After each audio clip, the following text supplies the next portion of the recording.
What happens is that when the biggest bully in the history of the world, the US empire, says, we got your back, people get a lot braver than they otherwise would. If Israel didn't have unconditional support from the United States of America, they'd be forced to make a deal with some of their neighbors. And same with Ukraine. You know, you say like, oh, if the war ended, Ukraine would just be ready to fight Russia again in a few years without our backing, without us arming them, without all of Europe behind them. Dave Smith completely owns Vaush in this debate about the Ukraine-Russia war. Let's get right to it. Like, what is this Hail Mary that you're talking about that could change the calculation on the ground to such an extent that it's worth it to continue throwing Ukrainian men and women into the maw of this war?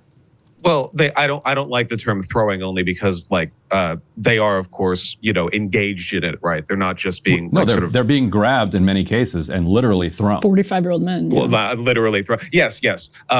Ukrainian morale, or at least interest in continuing the war, is still high, but that sort of nitpick aside, I would only say, look, the Hail Mary is something that I hope for. It's not something that I think is guaranteed. With the introduction of ATACMS and other relatively long-range, you know, munitions, we have the ability to sort of provide Ukraine the option to strike at depots, refineries, and facilities that are closer to the sort of back lines of the conflict. And that has had like a massive effect in the past 4 or 5 months since that was introduced. I don't know whether that's going to be a game changer in the war in the long run. I hope that it is, because ultimately I do think that a conciliatory position from Russia would be a better way of ending this conflict than one in which things just freeze as they are now. The DMZ buildup along the line that people settled on right now would be catastrophic, and I think it would just guarantee further war. My hope, and this is, I know, perhaps a little naive of me, but I still have a little bit in me that hopes for this. My hope is that eventually,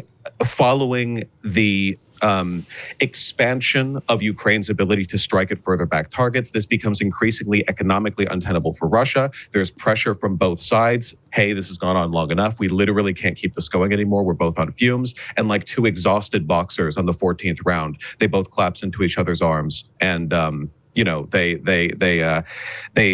they have a Christmas Day in World War I. You know, there's a moment where for a second things get rough enough, long enough that they collapse and they just can't do it anymore. And maybe the world like breathes a sigh of peace as they finally do settle on whatever line they're at that point. Correct me if I'm wrong, but is he just saying like, yeah, just let them fight until they can't fight anymore? So how many more people have to die in this war until they finally collapse? It's been going on for like 2 years now. 2 years this war has been going on. Been sending billions of dollars to Ukraine and nothing to show for it. Have there been, listen, I haven't been following this war too closely, so I don't know a lot of the details. But has there been any gains for Ukraine? Have Ukraine gained anything? Is there any hope or chances that they could walk away the victor? It doesn't seem like there's any signs that these two are going to collapse into each other's arms, as Vaush puts it, anytime soon and have a Christmas dinner together, or however he puts it. Just an insane take from Vaush.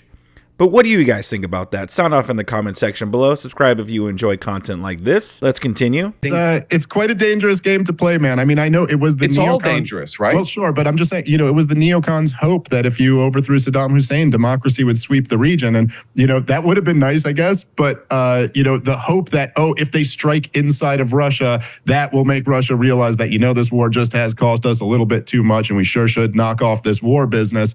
It's quite a risky game to play. There's a couple of things that I want to. Well, let me just respond to a couple things you said there, because things that I think are pretty interesting. So, number one, just a couple points of correction. I mean, I know I said it was a good point in jest, but no, it's not true that you know, every dollar that goes to Ukraine is a dollar that doesn't go to Israel. I mean, as you know, we print money out of thin air, and the U.S. government is quite fine to spend well beyond its means. So no, they can deficit finance through fiat currency both of these wars at the same time. Now, what that's going to do to our dollar? Equipment too, not just money. Sure. Yeah, no, mostly we're just bribing the military-industrial complex and sending old weapons over there. However, you know, there is, as you brought up the talk of agency before, it is true that individuals have agency. It's also true that there's such a thing as moral hazard. So if I were to just say, I'll start giving, hey, Ryan, I'm going to start giving you $1 million a month. And then you quit your job and you sit at home and I go, look, he doesn't want to work. He doesn't want to work. He wants to stay home. He doesn't want to. It's like, well, yeah, okay, there is some truth to that, but might that have, the Ukrainians just want to fight. Okay, but might that have something to do with the blank check that they've received from the world? So the whole point here, right, is that, and this is true with Israel and with Ukraine, what happens is that when the biggest bully in the history of the world, the US empire, says, we got your back, people get a lot braver than they otherwise would. If Israel didn't have unconditional support from the United States of America, they'd be forced to make a deal with some of their neighbors. And same with Ukraine. You say like, oh, if the war ended, Ukraine would just be ready to fight Russia again in a few years without our backing, without us arming them, without all of Europe behind them. No, they wouldn't, because they know it's a fight they couldn't possibly win. Dave, what's a risk? Dave Smith is 100% correct. And that analogy that he uses that, oh, yeah, listen, if I just give you $1 million to stay home and then a little bit later, oh, look, he just doesn't want to work. He doesn't want to work. I mean, yeah, obviously giving the money to that person is going to influence this person's desire not to work. It's the same thing with the Ukraine war. We just keep sending them billions and billions of dollars. So, yeah, of course, if we're just funding them, then, yeah, they're going to want to keep going. They're going to want to keep fighting because they just have the endless amounts of money that we're just sending them. But yeah, Dave Smith's right. If we were to just stop funding them, yeah, there'll be a lot more motivation there to motivation there to want to end this war and come to terms with everything. But Ukraine's not going to want to do that because we're just sending them tons of money, and now people are just losing their lives in this war, and it's ridiculous and it's sad. And I can't wait until Trump gets in there when he becomes president, and when Trump gets in there and officially becomes the president again, to just end this war and set his FAFO, his F around and find out policy in place for the rest of the world. I mean, a lot of other countries are already starting to kind of calm down a little bit ever since Trump just got elected. But yet we still have Ukraine and Russia still going at it. And Putin, I believe, has said that he's willing to now to discuss. Is it the same for Zelensky?